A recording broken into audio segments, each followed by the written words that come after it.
Qu'est-ce que ça veut dire zéro énergie fossile? En fait, c'est produire autant d'énergie renouvelable qu'on consomme d'énergie dans le lycée. Comment on s'y prend pour faire un zéro énergie fossile? Je dirais qu'il y a deux volets principaux. Il y a la partie, je dirais, passive, qui passe par la conception du bâtiment, comment faire le moins de déperdition possible, comment ne pas avoir besoin de rafraîchissement, tous ces éléments-là qui sont liés à l'enveloppe, à la conception architecturale, l'isolation des façades, les toitures terrasses végétalisées, toute la partie en béton qui fait l'inertie thermique. Ensuite, on a un grand travail sur l'apport de lumière naturelle dans les locaux. Et le gros élément du passif, c'était l'atrium bioclimatique. En hiver, tous les espaces qui donnent sur cet atrium ont moins de déperdition et le soleil d'hiver vient chauffer cet espace à travers la verrière.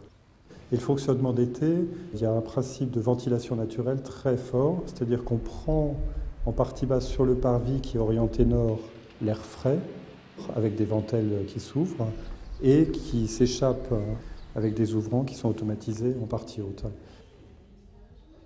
Alors sur le passif, il y a la récupération d'énergie aussi, c'est-à-dire récupérer la chaleur dégagée par les hôtes des cuisines ou la chaleur dégagée par les occupants des salles. Il y a tous ces éléments-là.